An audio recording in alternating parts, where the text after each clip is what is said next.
Teresa, hello. Hello. Hi. Joanne.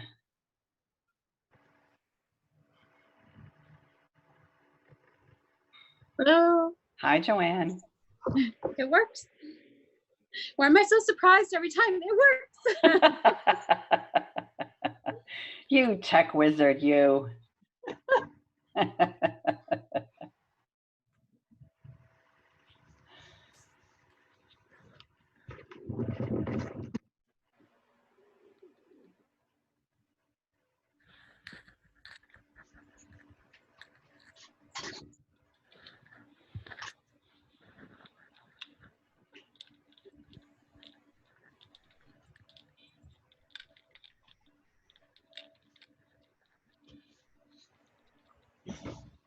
have to climb over the dogs. It's like a little course. Yeah. My dogs were like that too. I had big dogs and they wouldn't move, and you could be rest assured they will not move. You can step over them. That my friend visited on vacation with her little dog, and they don't stop moving. The little dogs.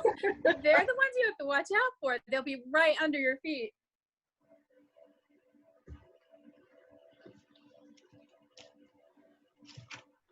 Hello, Bridget.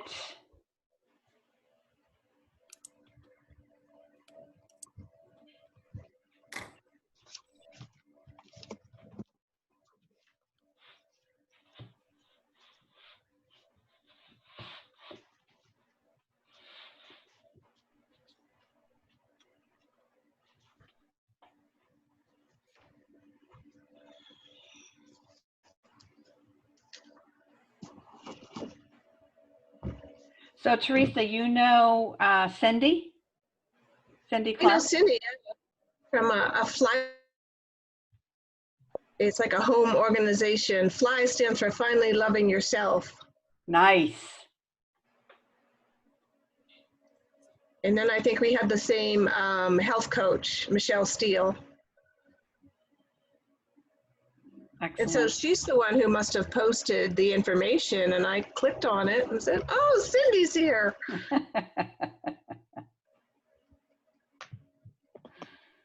know Cindy also does Reiki too, and a retired nurse. So I'm in the health profession too, and Reiki. Oh, super.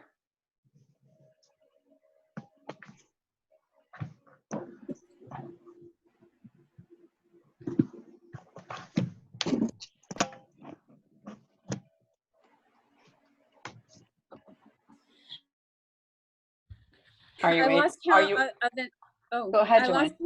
I lost count of the number of times that I've looked at stuff from different companies where they have a monogram on it, and I've almost gotten the FFT monogram.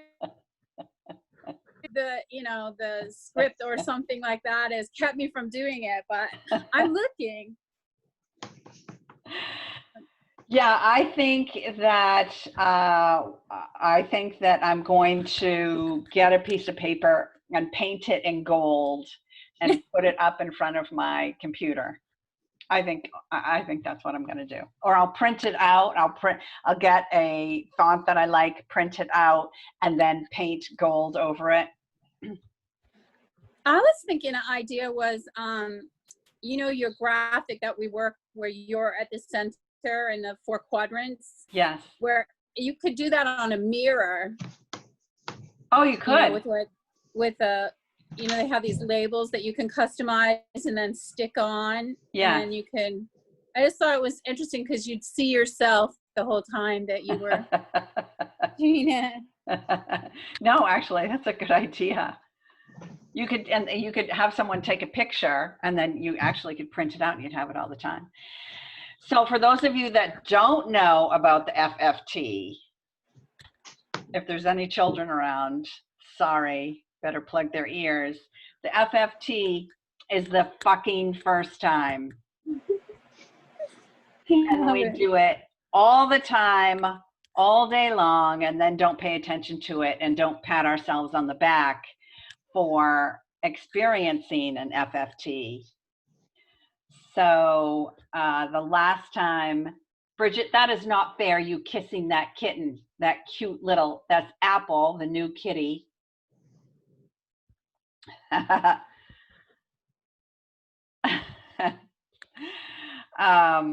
But Joanne was on the last round of this vision board workshop, and it was the first time that I had ever done a Zoom webinar.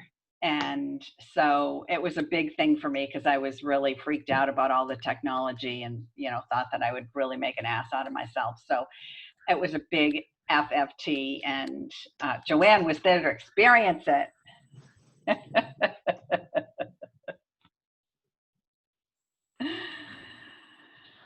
So Julie's coming back in. Let's see.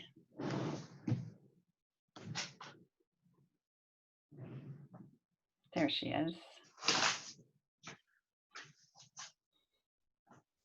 We have a bunch of people that are going to only be connecting via phone today, and then a bunch of people that will be listening to the recording because it's vacation week for a lot of people, and they're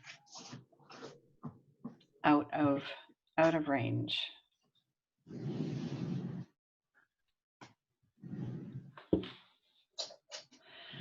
So today is all about emotions and relationships. And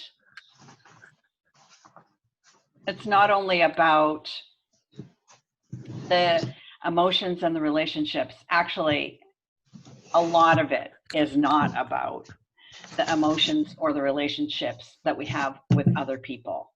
It's more about the emotions and relations and the relationship that we have with ourselves. Because as people have been sending me messages this week about listening to the recording or just even being on last week's call, where this stuff touched a lot of lack thinking, for a better word of it for right now, the lack thinking that we have, or that negative thinking that we have about ourselves. What we as women tend not to do is to think about ourselves. And it's not, I don't even want to go and say that it's a worthiness issue. We don't think about ourselves because we don't think that we're worthy of thinking of ourselves. But we're just not taught that.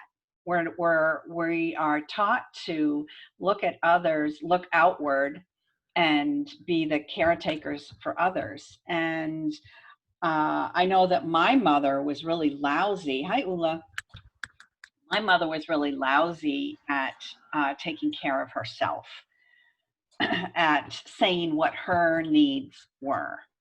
And I know that you could say that that was a generational thing, but the message that I got was that same thing, right? It was the same message of, you know, if you take care of others, then everything's going to be okay. And I think that we all could say that that's really not true.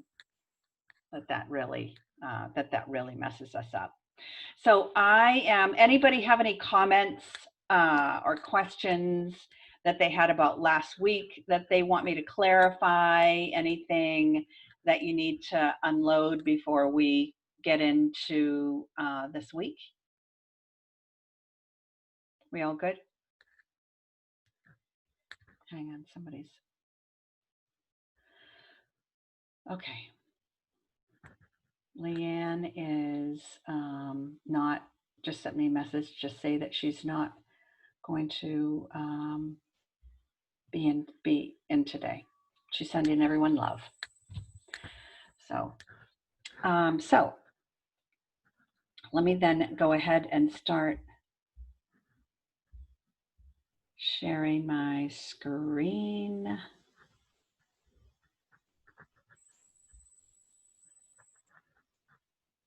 Thanks, Bridget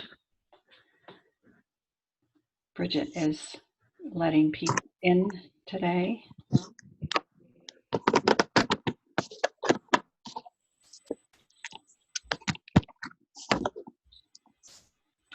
All right. Session 2. Here we go. So this is an overview, and what it's going to, this is, so my background is in, for the past 25 years, I started out studying etiquette because of the position that I was in with a company that I was working for. I needed to understand etiquette, which is really strange, but what it did for me, which was really cool on the flip side of it, was that it got me interested in why, or not interested in, but it got me asking questions about why women were called the social secretary of the house. Like, that was our label. That was all that we were supposed to be back in the early 20th century, right? We were the social secretaries of the house. And from there, I just kept wanting to learn more. And through different positions that I had, I was given the opportunity to go deeper into that kind of stuff by studying our innate human behaviors, and then finally studying emotional intelligence, which is how aware we are of our own emotions, and how aware we are of the effect that our emotions have on ourselves, as well as the people around us, and how then we do that in reverse, how aware we are of what other people's emotions do to us, how we allow those energy vampires to suck the living life out of us, and expect to, keep going. So this is about our own self-image, what we think of ourselves, our self-awareness. Although I do talk about others and how we relate to others in this session, but it's what I'm trying to get out of it, what I would like you to get out of this session is more about, this is the time for me to focus on myself. And if I'm going to become the best version of myself, living the better version of myself, then what does that mean for me? I can't go outside and look for that, because that's an inside job. I could say, however, for instance, somebody has an attribute that I admire, that I want more of in my life. And I say this whenever I do workshops here in Poland, because Poles are famous for not smiling. Like, it's a thing. And so me as an American coming over here was frightening, because I walk down the street with a smile on my face and I get like the death stare all the time. But if for instance you weren't a person that had a lot of facial expressions, but you admired that in somebody, then that could actually be a goal of yours. It could actually be put on your vision board as something that you want to aspire to be, or something that you want more of in your life. And because of what we're trying to do through this process is to heal those old emotional scars, take a look at them, view them for what they are, flip them over. I like to say flip them over. So it's, because I want you to get the visual of that. This is just not one-dimensional. It's just not a one-dimensional, because this fear, just because we state the fear of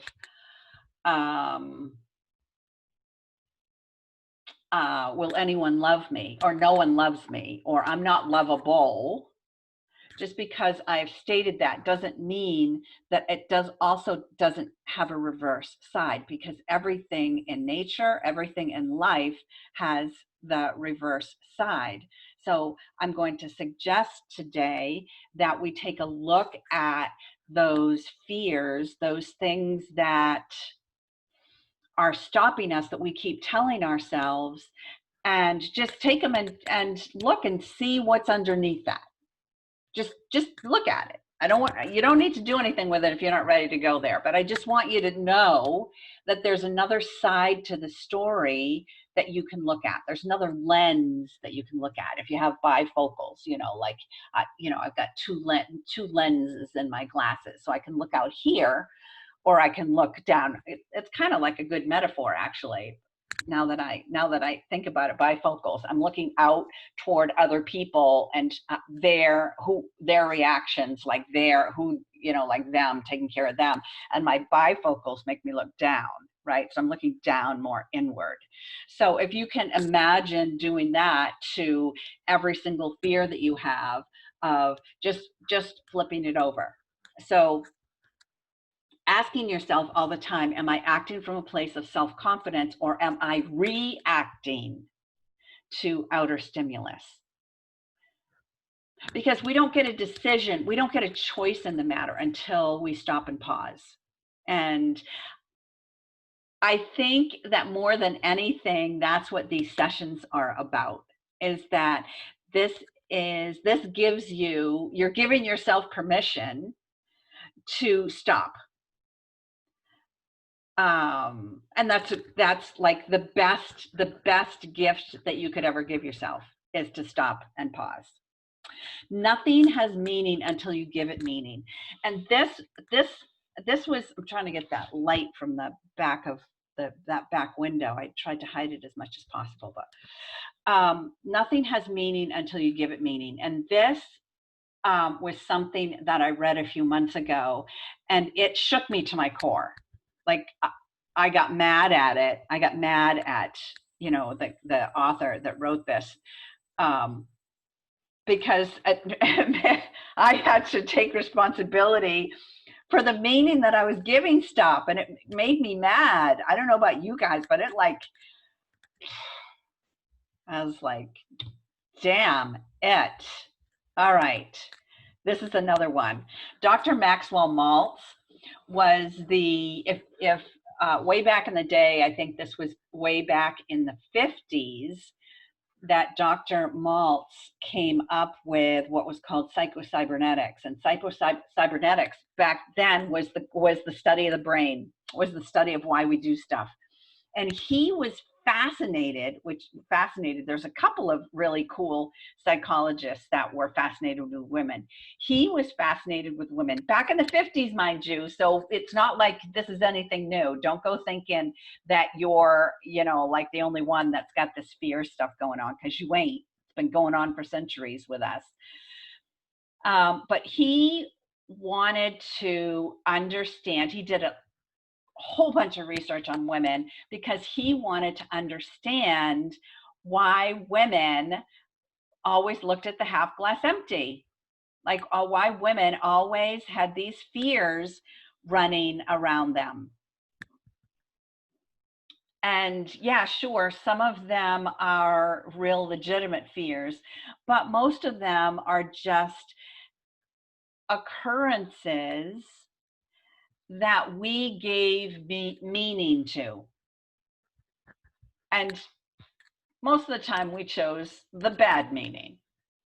So he's a really cool guy to look up, but his big thing is, which is great, especially for women, you make mistakes. You make a mistake. I make a mistake all the time. All the time. But mistakes don't make me. Like, there's no reason for me to hold on to that humiliation, the guilt, the fear, the shame, because I made a mistake. So today we're going to talk about, what are we going to do with all of these, this pile of mistakes that we have laying around. Becoming present. Let's see. So thanks to Joanne I'm going to read a meditation to get us all centered. You don't have to read this. I'm going to read it for you. I will put this in the Facebook group. I'm also going to send it out in an email, so you don't need to even look at this. This is by Elizabeth Gilbert from her book Big Magic, which I absolutely adore and highly recommend for women and people that love to do creative work, that are putting their stuff out into the world. So if you want to just close your eyes and get quiet and take a few big, deep belly breaths to get yourself centered and quiet, and to know that you are deserving of this time that we're going to spend together today.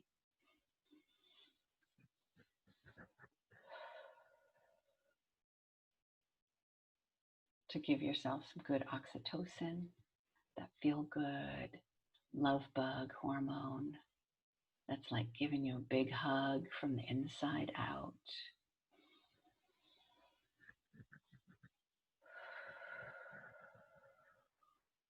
Dearest fear, creativity and I are about to go on a road trip together. And I understand you'll be joining us because you always do. I acknowledge that you believe you have an important job to do in my life, and that you take your job very seriously. Apparently, your job is to induce complete panic whenever I'm about to do anything interesting. And may I say, you are superb at your job. So by all means, keep doing your job if you feel you must. But I will also be doing my job on this road trip, which is to work hard and stay focused. And creativity will be doing its job, which is to remain stimulating and inspiring. There's plenty of room in the vehicle for all of us, so make yourself at home. But understand this: creativity and I are the only ones who will be making any decisions along the way.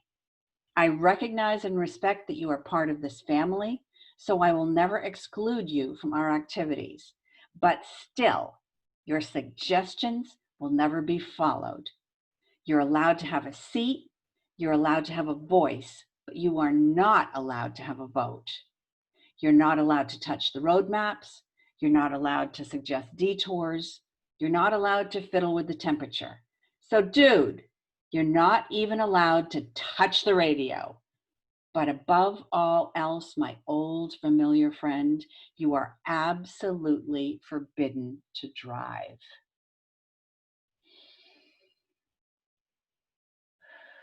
It's such a great visual if you want to take a look at allowing fear to take control. And having the knowing that you have the power within you to take those controls back and say, I just need you to sit this out, because whether I make a mistake or not, it's not going to hurt me. I'm just going to try something new. And there's nothing wrong with trying something new, or releasing something that's old, that no longer serves me. And today, I'm going to work on figuring that out. And that's what this, I got to put a book behind my computer because it is hot over here. Okay.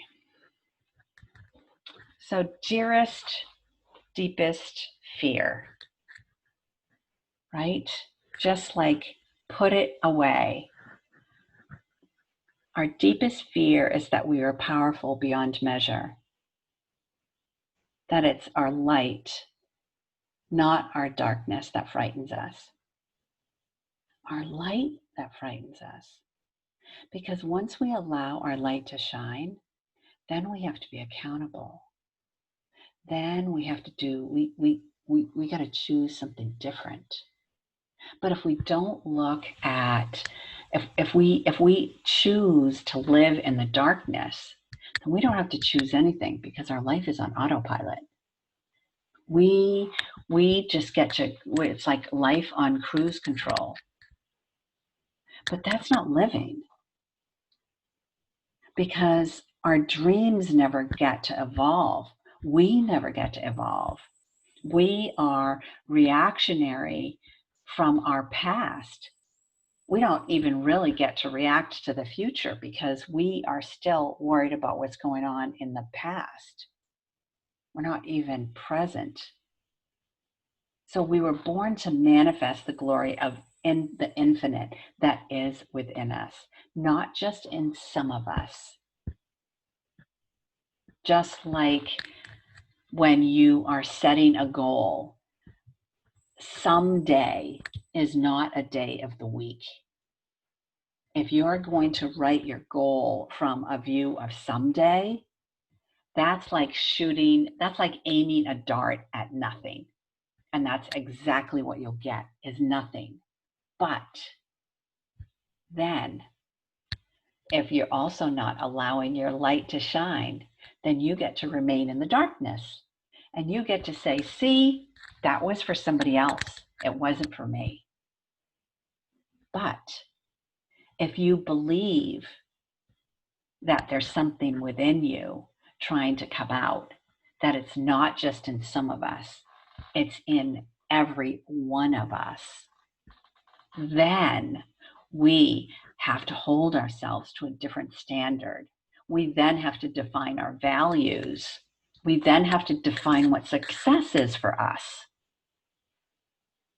which again is something that we are used to doing. It's not something that we're taught to do because we're taught to serve. We don't take the time to go, oh, wow, what are my values? Where do I draw the line in the sand for someone being emotionally abusive to me, physically abusive to me? Where do I draw a line in the sand where I'm not taking control of my money? Where do I draw the line in the sand of how I'm taking care of my physical body? What are the foods that I'm putting in my mouth? How am I getting oxygen flowing through my veins and my blood every day if I'm the one that's sitting on the couch? So getting to a place where you then have to be accountable to what it is that you say that you want in each area of your life, then also comes with accountability, understanding your values, understanding what the definition of success is for you, because it's different for every single one of us. And no one can ever say that it's right or wrong. Only you get to say that. So through these sessions, I'm going to work on some of that stuff. And let's take some big breaths, and we're going to move on. So for those of you that are in the Facebook group that saw the video that I posted of me putting up this heart. So take a piece of paper if you haven't already, or pull out the piece of paper if you have it, if you're already on it, and put a heart on it. Just a simple heart. A bigger piece of paper, a regular letter size piece of paper is best because we're going to do stuff with it. So in the first draft of this is to draw your heart and to take one of the fears that you have, one of the fears that you want to work on, and put it inside the heart. The whole thing. I'm afraid I'm not worthy of love because blah, blah, blah. for a long time, I thought that I wasn't worthy of love because I found my husband screwing one of my friends on the couch when I was in the other room breastfeeding our 6-month-old. I mean, that's a story I told myself. Now it's not a story he told me. There's a big difference. It's not a story he told me. That was a story I told myself. I didn't ask him to clarify it. I didn't go to him and go, oh, are you fucking her because you don't love me? No, I made that up myself. And I held on to that for years. I held on to that. No one is able to love me unconditionally. I held on to that for years. Actually, I mean, my current husband and I have been married 29 years.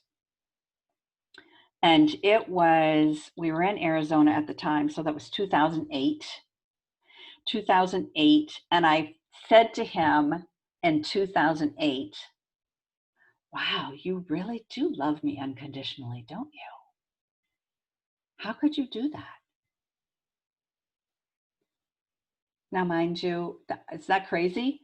I'm 63 years old right now.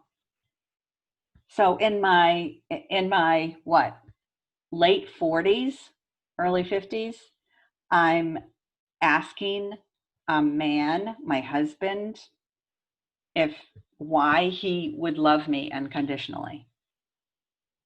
Because that was a story that I made up. Right? So I just want us to take a look at these. Write a fear in the heart. Now, if you're doing this for the first time, this is like something that you really would want to do over 5 days, because you got to process this stuff. Because what happens is we try and fight. We're going to try and fight the love that we are giving our fear, because we're not worthy, we shouldn't, I can't, I'm not smart enough, good enough, rich enough, whatever enough, I'm not. So we're going to give our fear some love.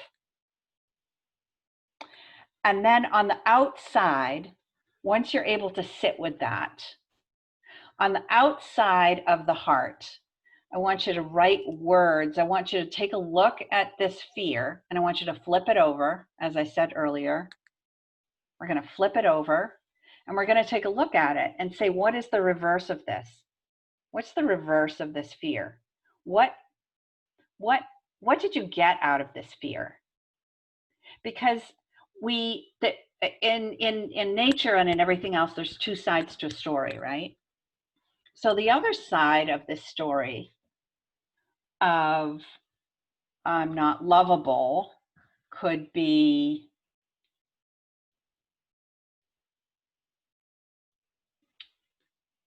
I learned that I need to love myself first before loving someone else.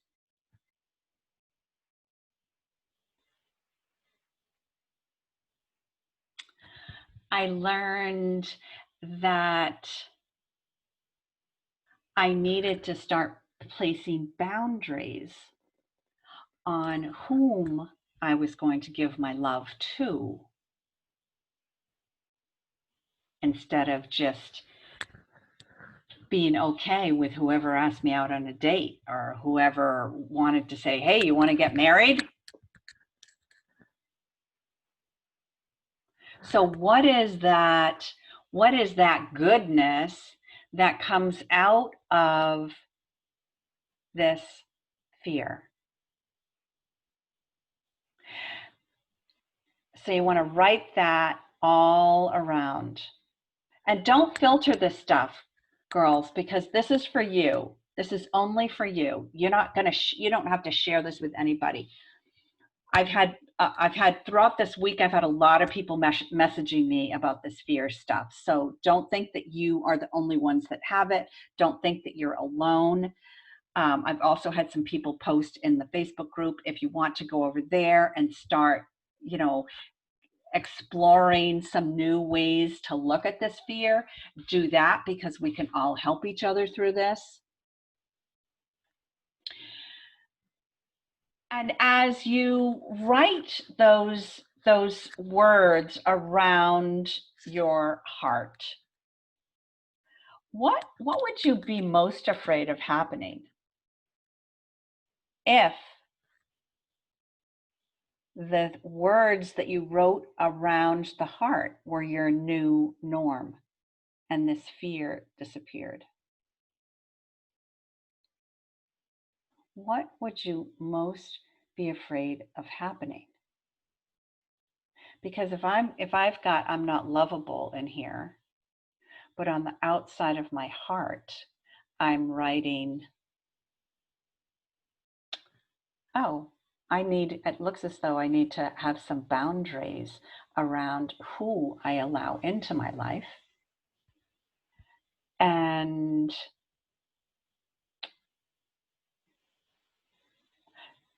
knowing that now that I'm in a good relationship, and I know that that is possible for me, what would be I'm most afraid of happening? You don't need to write that down on the paper. I just want you to think about it. Does it drop you back down into your fear? Just think about that. But then maybe on a separate piece of paper, maybe on this piece of paper, depending on how much you've written, outside of the heart, list the drawbacks. List the drawbacks you believe that you will experience if this fear does not happen.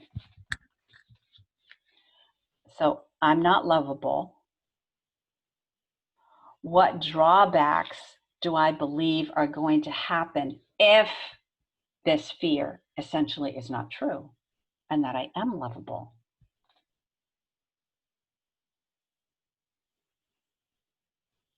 What happens when I believe that I am lovable? What happens when I have set my boundaries and I now am surrounded by a group of really healthy, loving, nurturing individuals? What are the drawbacks? I gotta step up, right? I gotta realize that I'm worthy. I've got to raise my vibration to match that.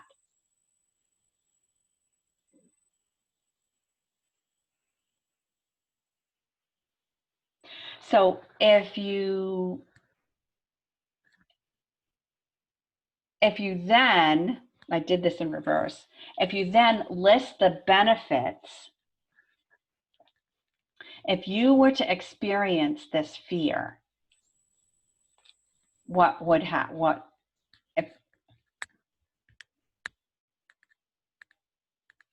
list the benefits of having this fear happen. So I end up with a guy that screws around on me again. What's the benefit? The benefit is, oh, wow, I got to notice that because now I'm awake. I got to notice that I need my boundaries. I slipped up again. I got to notice that this isn't the kind of person that I settled. And why did I settle? I got to notice. So if you go back, whatever that fear is that you have written down, it says, I've got written down here, so close your eyes and recall the experience or the memory of that fear. Like that, person, if it was a person that did something to you, if you close your eyes and recall that experience,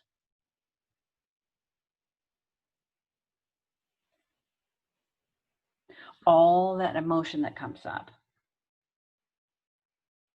Now, if you open your eyes and jot down the benefits, what benefit did you have from having this experience? I got to tell a story. I didn't have to stand up for myself. I got again to say that that he's right. I'm not lovable.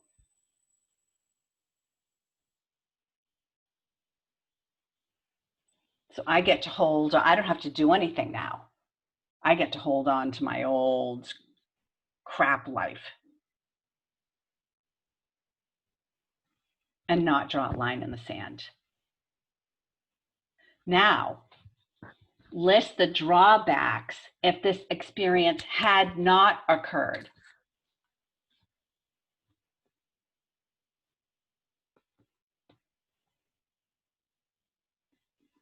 If it had not occurred.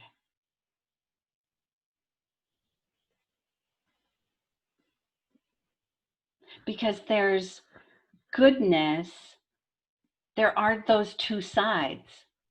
And if you're taking your thoughts, if you're taking the meaning that you designated to an experience, if you're taking that meaning that you designated to an experience as forever and you're done, then you're missing out on a whole other side of you, a whole other side of experience. And I'm not saying, it's like for the women on this call or the women that will be listening to this in the future, I'm not saying that if you're from a war-torn country, or for instance, you've lived in a refugee camp, or you've been raped or physically beaten to a pulp. I'm not saying that you need to come at this as rose-colored glasses. Oh, life is beautiful. That's not what I'm saying. I'm just asking you to look at the lesson that you've learned so that you can see that you've made movement, that you don't have to stay here. This isn't a place that you belong anymore. This meaning that you gave to this experience doesn't serve you any longer. There's another side to that fear, that experience, that wants to show you a different way. But you've got to be willing to look at it, because once you look at it, it's kind of like just trying something on and going, gee, this doesn't fit, or yeah, this fits, or oh, I see I've got some, for instance, I've got some weight to lose, or maybe I've got some weight to gain. I can see that I need to make some changes. I see that I need to start holding myself accountable. Because this is an inside job we got going on here. This is not anything that anybody has to do to us, for us, nothing. We don't need an apology from Mr. sleeping with a woman on the couch guy. I don't need an apology from him. All I need to know is that was his issue. It had nothing to do with me. That was his lack of accountability. That was his lack of values for family. That was his lack. It's not my lack. So the next step in this is once you have these words written around here, is to then begin, let me get some colored pencils out here. Well, I don't really have any colored pencils. I've got markers. So is begin to color around the heart, because we're not still inside the heart yet. We're still outside the heart. You want to begin to add some nice bright colors, maybe some flowers, maybe some heart, other hearts, sending it some love, making it, you know, like cute. And this might seem silly, but just do it. And then sit with that. Sit with the bright colors, sending it some love, maybe outline the heart. You can use whatever colors you like, outline the heart, and sit with it. And then go back to it later that day or the next day. And as you look at these words that are showing you that there were benefits to this fear, that it's not all bad, that it kept me away from the rest of the losers in the world, because I began to see and notice that I have worth, that if I had boundaries, then this might not have happened. So now I get to look at this through a different lens. And over time, hopefully by the end of the week, by the end of the 5-day period, as you begin to color inside the heart. And maybe you don't touch the writing at first. Maybe you're still just on the outside, coloring around it. But then over time, as you begin to compare these two, as you begin to look at this fear of, in my case, I'm not lovable, into, wow, my daughters are like, I've got the coolest daughters. My granddaughter in California had a sleepover last night, and she called me at midnight, her time, to chat with me, to get online with me, her Grammy. She wanted to show off her Grammy to her friend.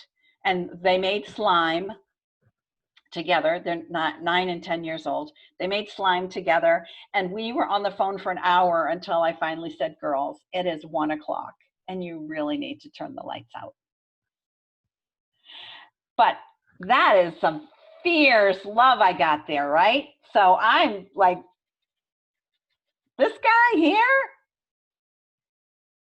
that was screwing this girl, this chick on the couch, I held on to that when I got my granddaughter calling me, showing me off to her friends.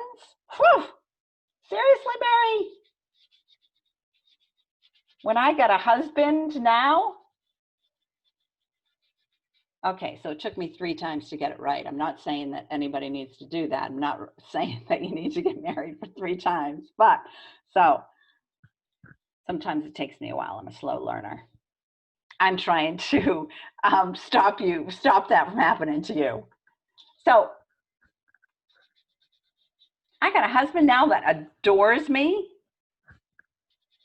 and I'm still holding on to this, that I'm not lovable. Wait a minute. No, I'm not. And over time, I want you to color all of this in so that those words disappear.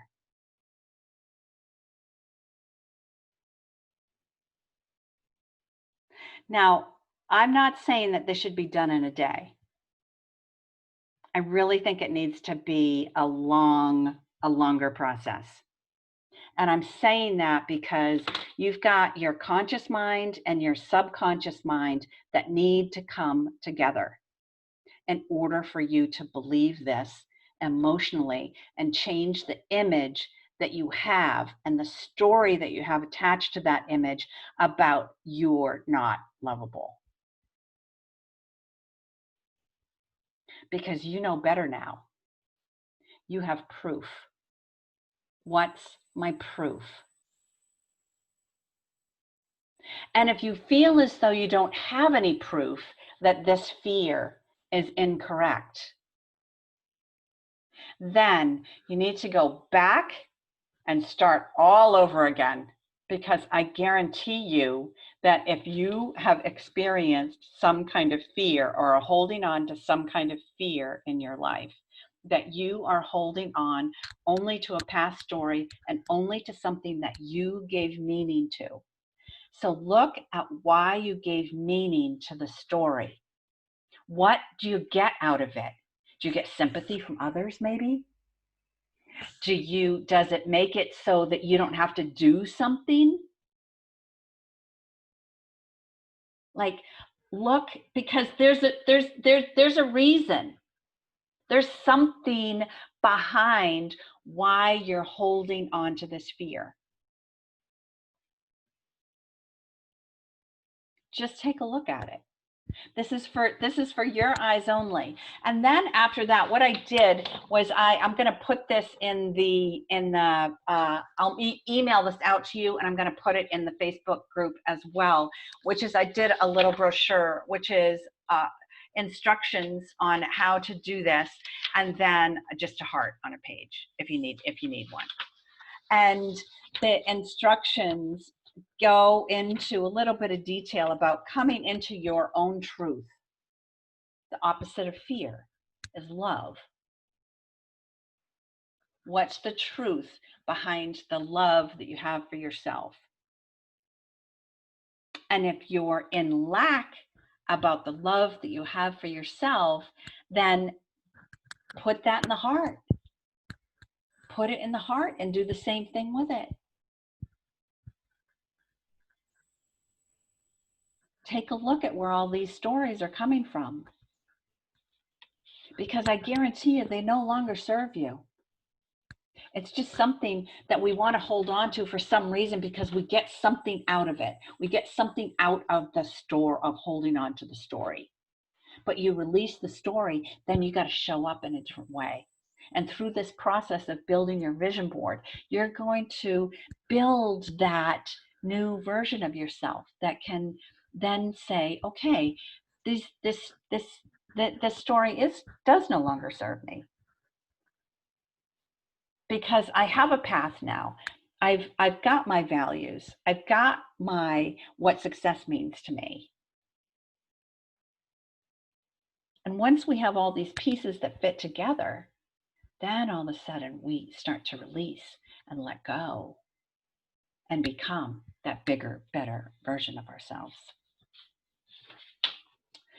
So the other really great thing that I did in a lot of fear work that I did 3 years ago now, which was, many of you know that I have Lyme disease, and I was very sick. It's one of the reasons why I ended up in Poland. But at one point, I've been wheelchair bound. I've been unable to speak. I've been unable to make a meal. And I was, as I was getting my health back, I became very fearful that if I began to do workshops again, that I would get sick again. Like I told myself the story that I'm going to get sick again. And I got stuck. Like there was for many years that I did not put any workshops on, which is like it's one of the things that brings me the most amount of joy in my life is doing a workshop. And I was just stuck. I thought I can't do this because I don't trust myself. I didn't trust myself that I would be able to monitor my energy. I didn't trust myself that I was going to say no to people that needed me, right? That was work that I needed to do. And I was actually going through my coaching certification at the time, and I had flown over to Atlanta, Georgia. And I expressed this to the head of this coaching organization and said, I'm just, I'm freaked out. I just don't know what to do. I don't know what to do this. And she said, you need to write yourself a forgiveness letter. And I was totally stumped by this because I couldn't imagine writing myself a letter of forgiveness. Like I mean, it didn't even make sense to me. But she asked me to write myself a letter from the aspect of thanking my old self for all the gifts that it had given me. And forgiving myself for having fears, forgiving myself for not being that number one salesperson that I always was, for not being the person that traveled all over the country and did workshops and inspired others, and that wasn't in my life anymore. I wasn't able to do those things.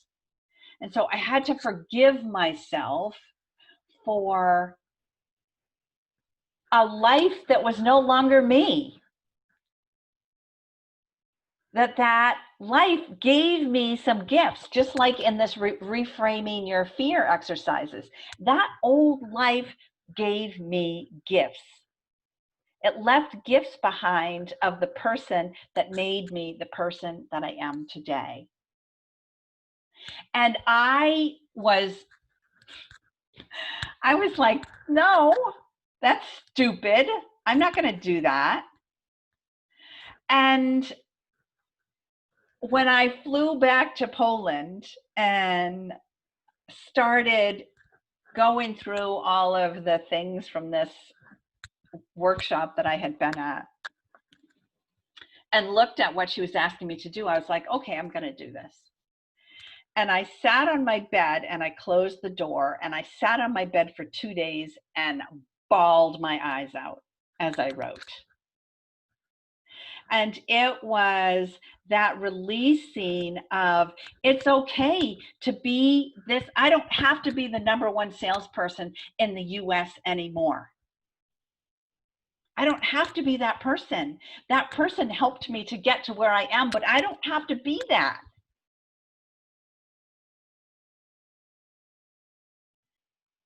So I made a list of the things that I used to love to do when I was in that different body, that different place in my life.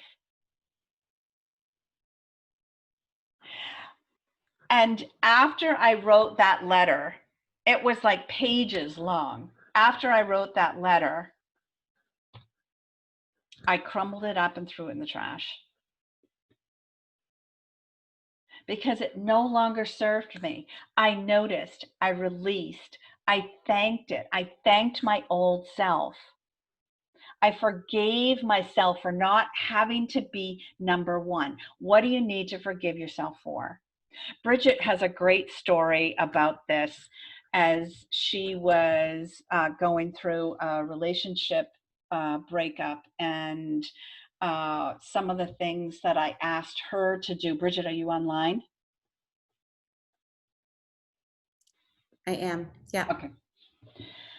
So, Bridget, why don't you tell your story about your letter? So Mary is my sister. And so I was talking to her quite frequently about this. I was going through a divorce. Um, and every time I talked to her, I was angry. I was miserable. I was angry. I was sad. And she announced to me that I needed to write Tony a thank you letter. And I thought she was on crack. I was like, what? Like, what do I have anything to thank him for? And she said, no, you have a lot to thank him for. And that she kind of didn't give me a lot of direction. So I thought she totally was just lost it. So I didn't take her advice at all and continued to be miserable and angry and upset. And I guess I enjoyed holding on to that, because every time I talked to anybody, I would let them all know that how angry I was. And I would tell my sad story. And one night, after the divorce was final, I wrote a hate letter to my husband. 'Cause in the middle of the night, I woke up and I just wrote this hate letter, and it wasn't very long, actually. It was like one page of, I just like, bleh, on this page, and shut off the light and laid there, and I wasn't feeling any better by hating him. So I was like, damn it, Mary. I'm going to start a thank you letter to Tony.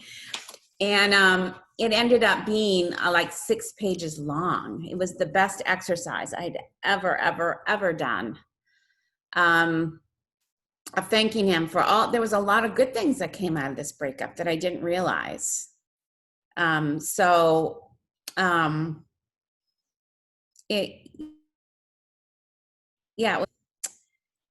was a lot of goodness that came from this breakup. And I guess I realized that if you're holding anyone else accountable for your happiness, you're basically wasting your time.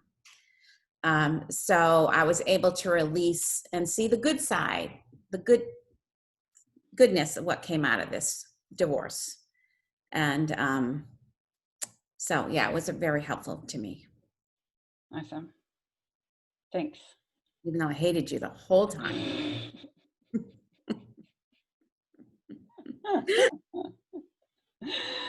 Which is okay, but funny enough, it's okay with me, where, my old self would have been absolutely, distraught by that. But now that I get this, that I get how this works, it's like that. That's okay, because if you want to do the work, then stuff will happen. So I'll challenge each of you to do this reframing fear exercise. And then when you're ready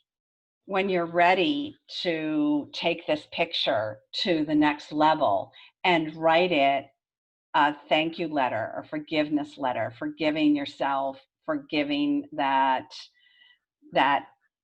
thing that you've now released, write yourself that letter, that thank you letter. It will, and then Bridget, talk about the ceremony that you had with your girlfriends. So then it was coming, a full moon was coming up, and Mary suggested that I take the letter, and I didn't have to share it with anyone. I don't think I've shared it with many people. So it's not about writing a letter to publish. It's just, and it took it once I didn't think I would have, again, I didn't think I'd have anything to thank him for, but once I started writing, it just flew out of me. I mean, I was just going from page to page to page. And a lot of it was turning the bad into a good thing. And if any of you need like a sentence or two to get you started, for an example, I'm happy to give you some examples. But then Mary suggested that I burn it with some girlfriends under the next full moon, which was a super moon, and release it, like let it go, and let it go. And it was, my girlfriends were so excited to help me, and it was really a really cool experience. Yeah. So you don't need to go through this by yourself. I mean, you need to write the letter by yourself. You need to reframe your fear by yourself, because that's about you. No, you don't want anybody else's opinion on that stuff. This is inward stuff that you need to get out. But as far as doing ceremonial stuff around this, I think the next full moon is, I think that I wrote it down as August 3rd. So you've got some time to do this work. And then on August 3rd, or that weekend before, whatever, pull some girlfriends together. Again, not asking you to reveal anything to them. It's not about story. This is not about a story. This is about releasing the new you so that you can step into that better version of yourself. So you don't have to have a drinking, sloshy party where everybody gets sitting by the fire and you're just passing the bottle around and, telling bad mouth stories. No, it's not what it's about. It's about bringing a group of women together that love and support you, and that want to love and support you into this next phase of your life, into this next bigger, better phase, this bigger, better version of yourself.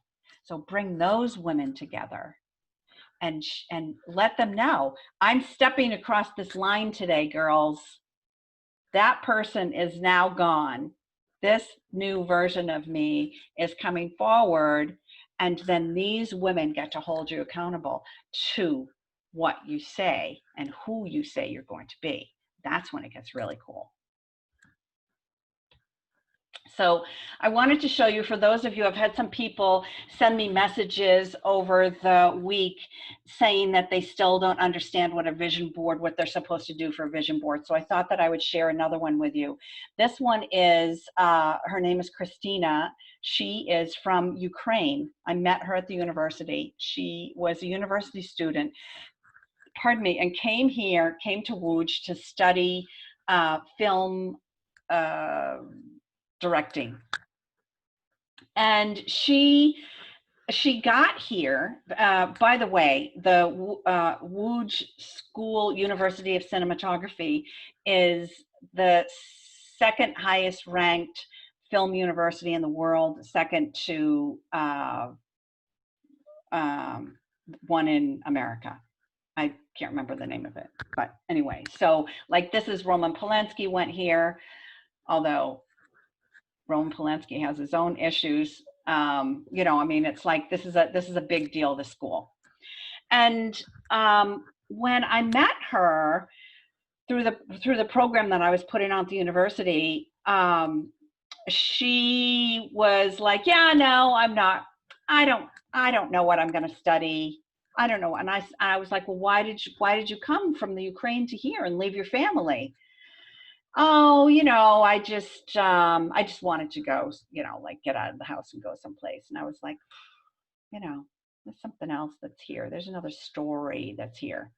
So over time, what happened was that she told me, this is Christina in the middle here, right here. This is her. If you can see my cursor moving around. She got here and she got scared. So she got scared that she wasn't good enough. And because in order to get into this university, you had to create a video.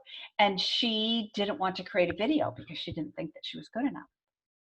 When she's already did classes and schooling in Ukraine. So it's not like she was just like, first time out of the box doing this. So I challenged her to look at this differently and to look at the what if scenario of what if she got into the school? What if this happened? And because she had to, it was at the point in her schooling that she had to make a decision as to her major. And she wasn't. She was like, oh, I don't know what I'm just going to do. I'm just going to choose like whatever the basic schooling is here. You know, in America, it might be, you know, like anthropology or, you know, whatever, something like that. But she wasn't willing to commit to herself in this film school and being a film director or a set designer, I think is what she really wanted to do. Like, she wasn't willing to admit to it. And through this time of doing her vision board workshop, she was able to layer in those pieces and address what her fears were and say, and step into, I am ready to go to the school now.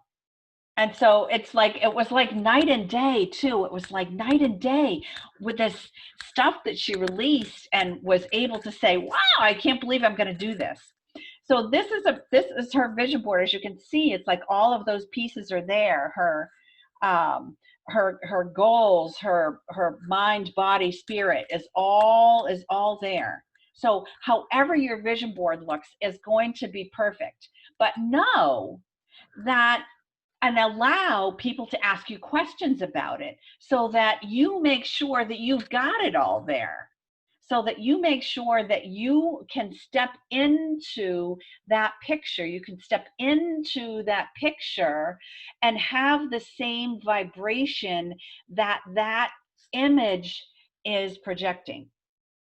Because if you step into the picture and you're still sitting on the cusp of, well, maybe I'll fill out the application next week, and you try to get into the picture, it's going to throw you out. And yet again, you get to say, I'm not good enough, right? But if you go into that picture and you go into that picture as, I'm going to fill out this application. It doesn't matter if I get in, because if I don't get in this semester, I'm going to do what it takes to get in next semester. Right? So you don't get thrown back out again. You want to be in there. You want to be in there because you want that momentum that gets that motivation, that gets that your passions going, right? That motivation creates action. There's something that you have to do. We're no longer on autopilot. We're done with the autopilot button. Now it's our turn to create that action, because the action then delivers results. You now have proof, right? You now have proof, excuse me, that you have done something. She had proof. She had tons of video that she had already done in Ukraine. She had tons of video already done, but she wasn't allowed. She had packed that away, and I was like, oh no, we're getting that out and we're dusting it off again. We got to get some momentum back here. We got to see some results again. We got to see this. You got to feel this again. So this is the time where you get to tell your story, or you don't get to tell your story. You get to write down this new version of yourself, of you being in the picture, being accepting of myself and those around me. Now that I understand that my emotions affect others as well as they affect me, who are the people that I have in my life? Now that I've released the energy vampires, who are the people that I'm surrounding myself with? And how does my life impact them?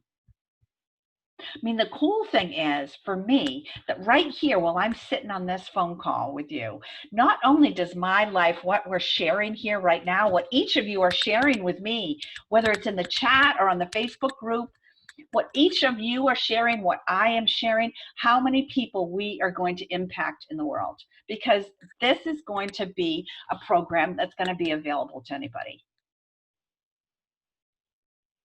So how, by you doing you in this new version of yourself, how is that going to impact the lives of others? Bridget has seen that in what she does as a real estate agent, how she is able to This is the largest purchase that people are making in their life, or the largest sale that people are making in their lives. And how does that affect their lives? How does what she loves to do, what comes natural to her, how does her doing that create this abundant thinking, this abundance in her life, in relationships, as well as the abundance that she feels for herself?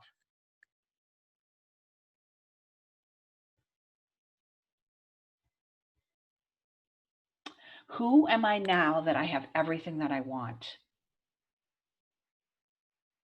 Because it's not about stuff. It's not about money. It's about richness.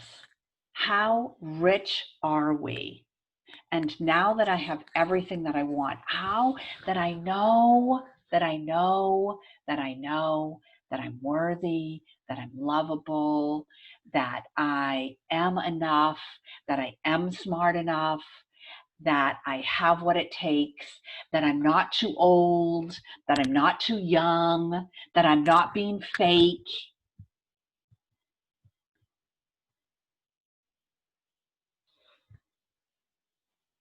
You know, in the book that I love to read called The Confidence Code by Katie Kay and Claire Shipman, I have it right up here on my shelf. They went and interviewed all these high-powered women about how confident they felt, which, I mean, I think that there was one of them that said that she felt confident, including Meryl Streep. Meryl Streep, the actress, the Oscar-winning actress, still can't realize why people go and see her in movies, right? Release the story. Now that you have everything that you want, who are you? What are you doing? What are you doing with your life? Where are you living? Being present in the moment has changed everything. This is the deal. We don't get to make any decisions until we become present, because our subconscious is there to keep us safe. And as you heard in the meditation, if you will, from Elizabeth Gilbert out of Big Magic about deer's fear, our subconscious is there to protect us. And it's going to keep on protecting us unless we say, I'm here. I'm now here. I'm in the room. I can feel it, see it, taste it, experience it. I'm here in the room. You can take a break. I'm okay. What do my personal and professional relationships look like? Who am I hanging out with all day? What am I doing? And it might be, maybe you're retired, and that's cool too. But what are you doing when you're retired? Where are you? Maybe you're doing some volunteer work, or maybe you're writing a memoir. Like, my self-image has blossomed. What important lessons do I have to share? This is the thing. They say now that we're supposed to live to 100. So I'm 63. That means that I have 37 years left in me. And if I have 37 years left in me, then I have no plan of sitting on a beach sipping on margaritas. I've got too much stuff. I've got stuff in me that helps my granddaughter. I've got stuff in me that I can share with my granddaughter's friend.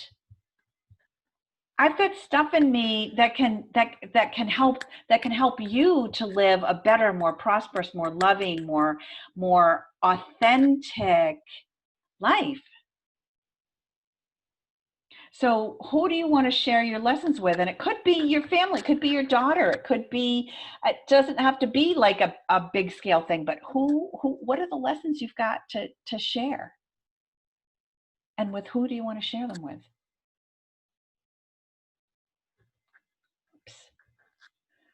With my goal in sight, let's see, I can't read the bottom.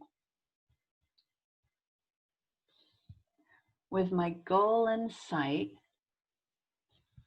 I need a new prescription. Let me write down an action step that I'm willing to take. Because again, what I said earlier, actions deliver results. And if we want to change the story and the images that our subconscious is holding on to and protecting us from, then we have got to show different results so that we have different images to replace the old stuff with that no longer serves us. So with my goal in sight, or my goal, whether you know your goal or not, because you may not know your goal, right? You may be on a journey to find your goal. But as long as you are moving forward in self-discovery, but if you take a look at the pillars, you could even just take a look at the 4 pillars, right, that we're talking about, which is wealth and abundance, emotions and relationships, your physical side, your physical, like core fitness, your spiritual core, like who you are, what's inside you, like who are you in your core? Like maybe you want to start with a goal around one of those aspects of your life. Or maybe you have an overarching goal of you already know that this is who you're going, who you want to be. This is what you want, and you can clearly state it. But if you can't, then take a step back and take a look at one of these other goals of what can you change your eating style? Can you commit to actionable steps? What actionable steps can you commit to changing your eating style? What actionable steps could you commit to creating a savings account? What actionable steps could you create to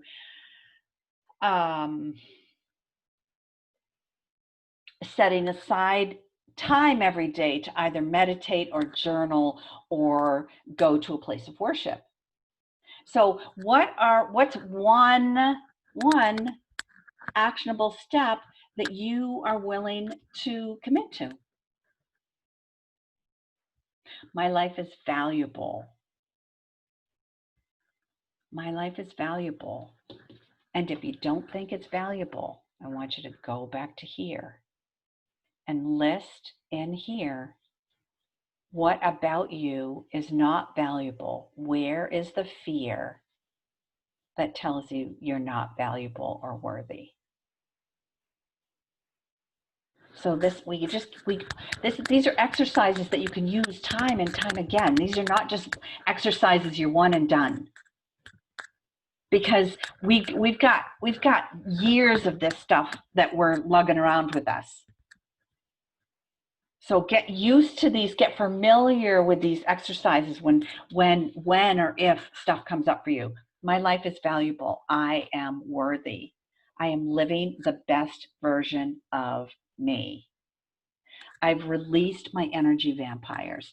Who am I spending my time with? So as I mentioned last week, I have a challenging family member in my life. And that person is in my life. It's like I don't have a choice. And you may not have a choice if it happens to be a family member of yours, if you have an energy vampire around you as well. But that energy vampire, I no longer have to be around that person whenever she's in town. I don't have to do that. I don't have to put myself in that position. I just have to use my voice. I just had to reverse that script and say, oh, wow, I do have a say here, and I choose not to spend my energy in this way. That's okay. She can't say that that's bad. My husband can't say that that's bad. I just choose not to spend my energy in that way. I don't have to tell a story. There's no storytelling here. And that's the hardest part for us. We want to tell a story. We want to convince people that we've been wronged, we've been hurt, we've had some crap happen to us. What about, wow, I live a beautiful life. I've created this awesome experience for myself. I am enough, yet there are traits I still wish I wish to instill in myself. Describe the essence of a person I want to emulate. And that's what I talked about earlier, was if you like coming to Poland, a place where people don't smile. And so for people that might be on this call or be listening to the recording that are from Poland and they're silently chuckling to themselves, because they will, it might be something that you want to put on your vision board. You might want to just put lips with a bunch of big white teeth. The last time I was at the dentist here, the dentist said, "Oh my goodness, you're from America. You're from America. You have those big white American teeth." Yes, I do. I have big white American teeth. And he brought all the other doctors in from his practice as they all examined my big white American teeth. So never underestimate, those things that you've got that other people may want to emulate. It might be something in you that somebody wants to emulate. The universe has been so good to me. Success is ...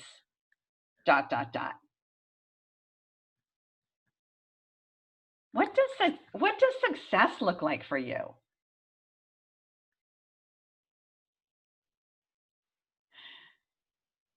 Because it could be, it could be that success is a full bank account for you.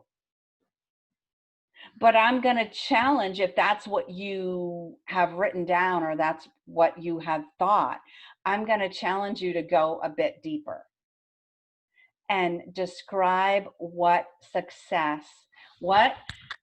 do you feel like inside when you're successful?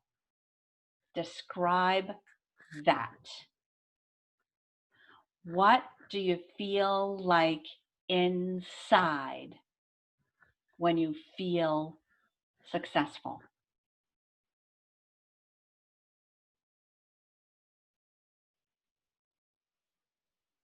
And once you're able to describe that, then if you're struggling to define what success is for you, then you'll most likely be able to come to a description of what success means to you.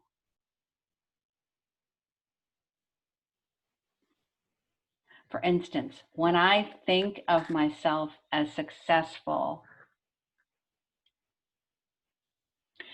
I, in my mind's eye, see myself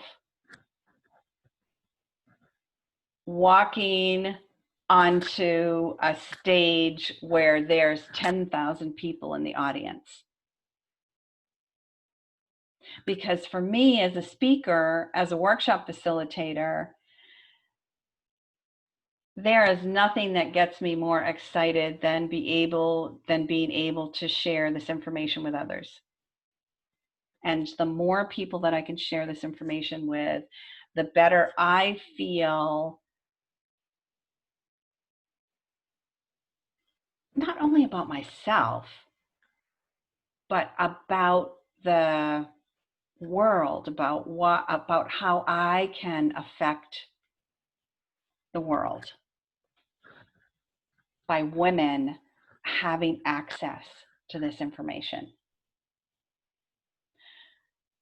And that when I imagine myself walking out on stage when there are 10,000 people in the audience, I'm proud, I'm excited, I'm thankful, I can see all of this emotion, this, but you know, like my parents, like what my mother went through to give me these, or help these gifts to blossom that I have.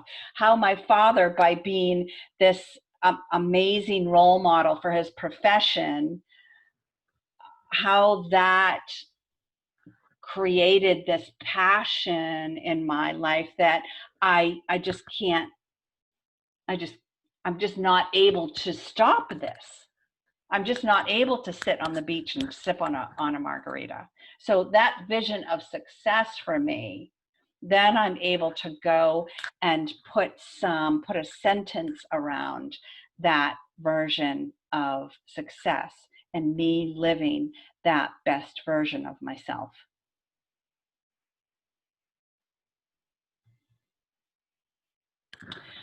So here we are,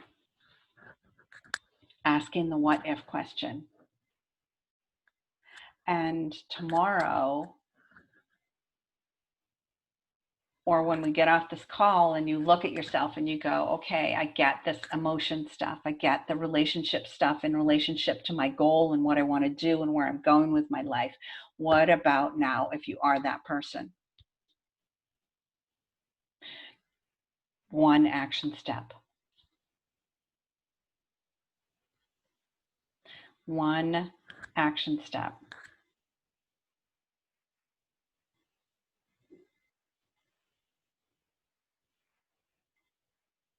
What can you do? What are you willing to commit to?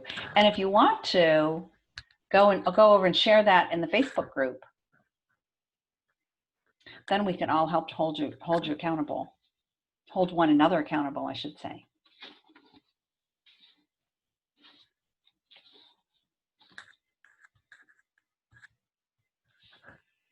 So now it's your time.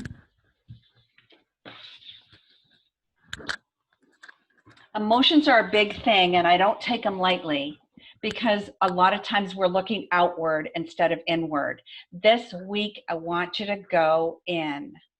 I want you to take a look at you on the inside. I want you to take a look at these fears, this story that we have told ourselves when somebody wronged us, hurt us, when we tripped up the stairs, when we had toilet paper hanging out the back of our pants, when somebody made fun of us because our hair color didn't come out right.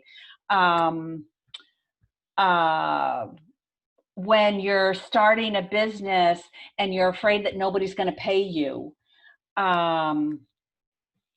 When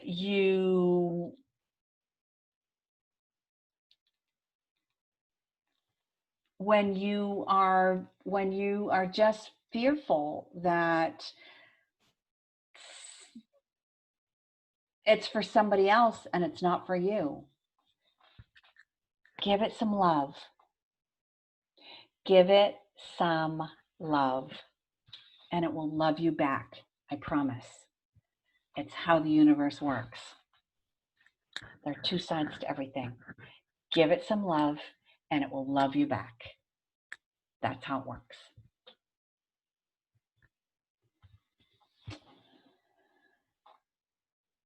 Anybody got any questions? Any comments? Whoops.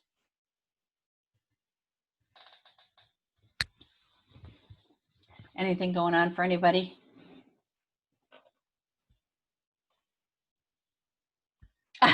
Joanne. Yeah. No, it's big. It's a lot of stuff. It's a lot of stuff. And this is just another piece to that vision board, right? It's just, how do you want to show up? Now, when you go this week and you start looking at magazines as, what do my relationships look like? Well, how does that look like in a picture? What does it look like in an image? What are the words that I want to surround myself with? What are the images that you're going to choose that can reflect that your true north, that authentic self. And as far as the goal that you have for yourself, whether it's an overarching goal or a goal that's just for a thing, for your physical self or your spiritual self, or your emotional self or your wealth and abundant self, what that goal is, what is that? What's that vibration that you want to bring to your vision board around that? That would be awesome. And if you don't, yes, oh, go sorry. ahead. If No. I can say something, yeah. Yes. I just want to thank you because until now I was thinking it's only a one vision board. And now I just realized that for every idea, for every wish that I can make it happen, it's easier to make, vision board. Yes. For every issue, if I have, I can make a new vision board. Absolutely. Absolutely. Like when we moved into this apartment that we have now, I didn't know what to do with it. I had never lived in such a small space. I didn't know how to live this way. I'm American. I live in bigness. I don't know how to live in 2 rooms. And so I had to wrap my head around what it was going to look like. But more importantly, I had to wrap my head around what I wanted to feel like inside my apartment. And that was when we were meeting with the designers. That's what I was trying to get them on board with, was they would design something and I was like, no, it doesn't have the right feeling. A designer doesn't talk in those words. So I had to, go into that space. So it can be about anything. A vision board can be about anything or everything.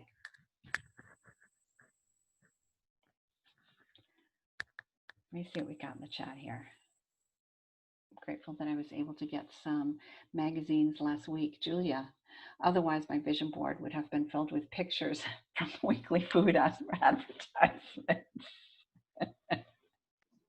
I'm in my house in Flagstaff, and there's like no extra stuff up here. It's just kind of bare basics. So, yeah.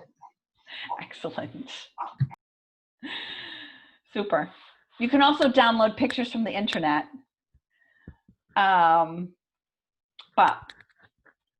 I like the tactile part of going through magazines, whatever works for you.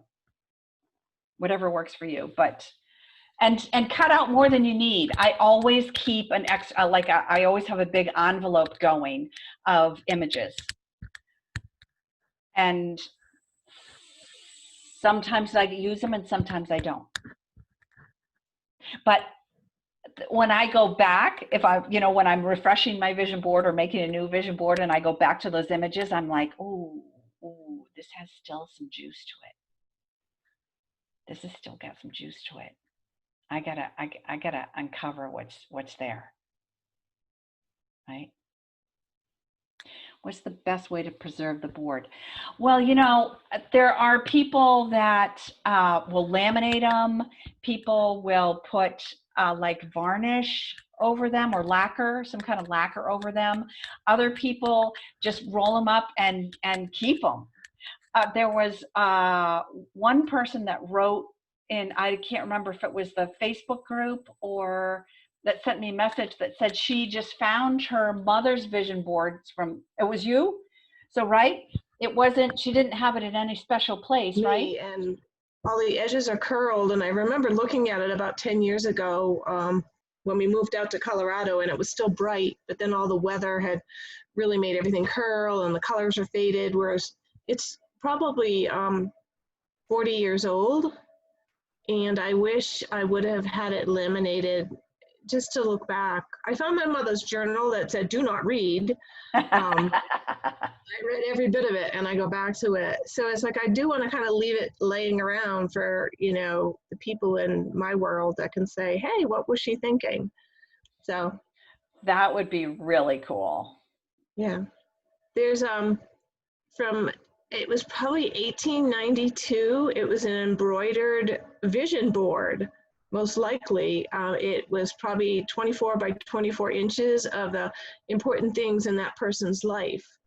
And it had some various things, and it was fun to think about, okay, 1892, what was important to those people? And I have it hanging on the wall, and that's kind of fading, even though it is behind special glass. But so vision boards, I think, are Wow. helpful to the next generation. That's a pretty cool gift. Wow. Thanks for sharing that. That's awesome. Wow. Okay. Boy, if I knew how to cross stitch, that would be that. I can only imagine what my vision board would look like. But that's pretty cool. Mary, Yes. I picked up this 14 by 14. It's wood Oh, because parts of my vision board, like I saw in my mind's eye that I could. There's a thing, you know, Mod Podge. Yes. It's just like glue, yes. but you can to Mod Podge,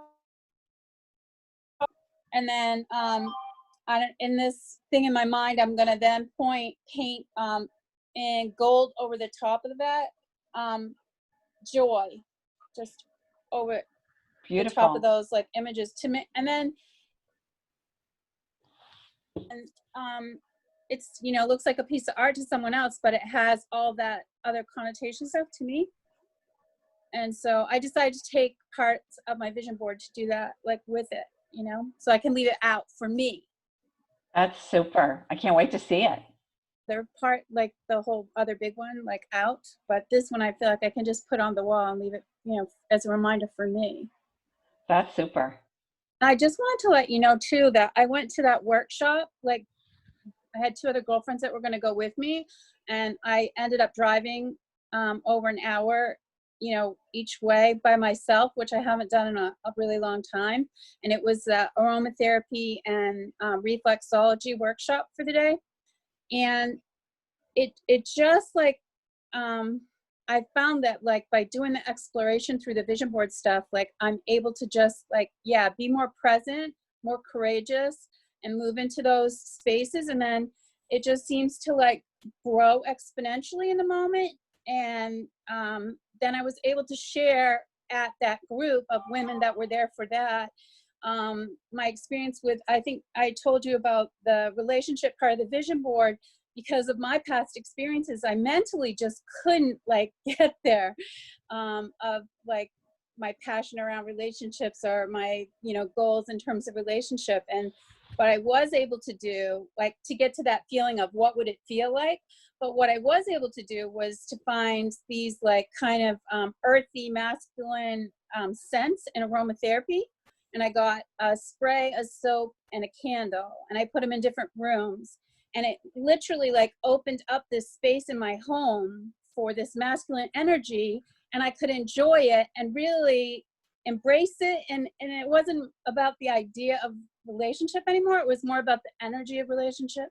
So I was able to share at this aromatherapy part of the workshop how, you know, sometimes, you know, it can be the vehicle to help shift you from here to there, like in how powerful aromatherapy can like be. That is a great story. Thank you. That is, that's super, right?